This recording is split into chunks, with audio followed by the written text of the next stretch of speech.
I told this to Bibi Netanyahu yesterday. Israel would have been extinguished. Large portions of the Middle East would have been extinguished, whether it's Saudi Arabia, Qatar, UAE, or others. And you saw that with thousands of missiles raining down upon them. They didn't think they were going to be hit. They thought they'd be watching us fight. And all of a sudden, UAE got hit by 1,500 missiles. He would have taken them out also. And they were powerful. If I didn't come along and terminate the Obama deal, which was terrible, the Iran nuclear deal was a road to a nuclear weapon, a big one, unlimited. Legally, I terminated it without even much thought. It was so easy. I terminated that, and then the B-2 bombers. And I did one other thing. I had killed Qasem Soleimani, who was an evil genius. And the reason I did it, I heard he was going to knock out 5 of our military bases.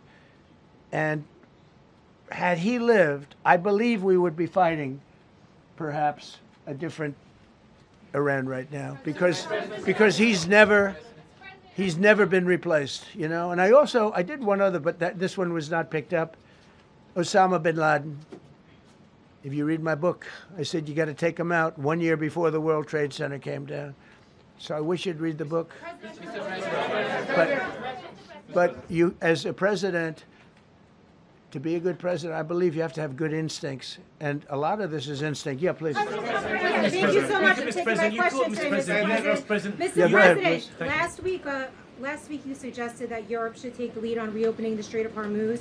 Has circumstances changed now that you're issuing a direct 48-hour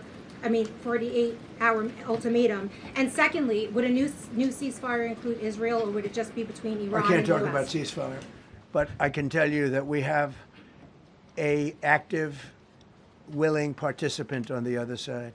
They would like to be able to make a deal. I can't say any more than that. But Mr. President, thank you so much. You've listed the goals. Excuse me. Please go ahead. You've listed the goals. Mr. President. Who are you with? Who are you with? My name is Dia Kurda. I'm with the largest Kurdish media outlet, Ruda Media Network. It's based in Iran. Go ahead. Mr. President, you said before that you don't want the Kurdish forces to enter Iran and deharm it. Do you still want them to stay away?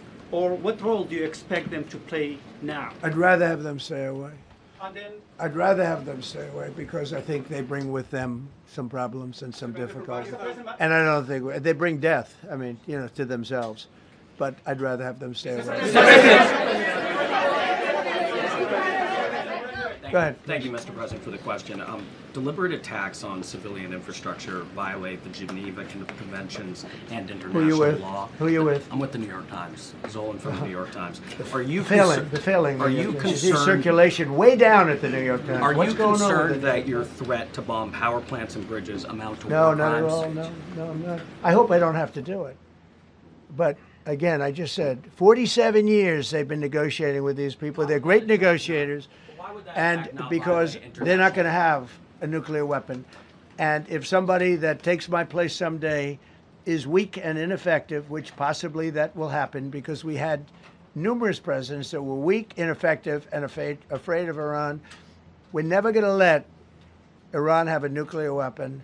And if you think it's okay for people that are sick of mind, that are tough, smart, and sick, really sick, you know, from a policy standpoint, from a any which way you want to say, mentally, these are disturbed people. If you think I'm going to allow them, and powerful and rich, to have a nuclear weapon, you can tell your friends at the New York Times, not going to happen. It means violating international law. Quiet. You no longer have credibility at the New York Times. Because the New York Times said, oh, Trump won't win the election, and I won in a landslide. I won every swing state. New York Times said, oh, Trump won't win the election.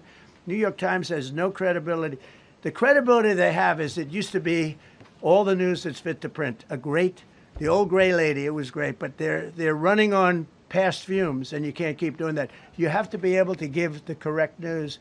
And people like you, who I know, are fake. You're fake. Go ahead, please.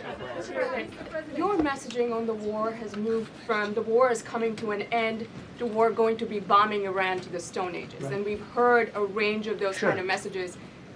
So which is it? Are you winding this Can't down?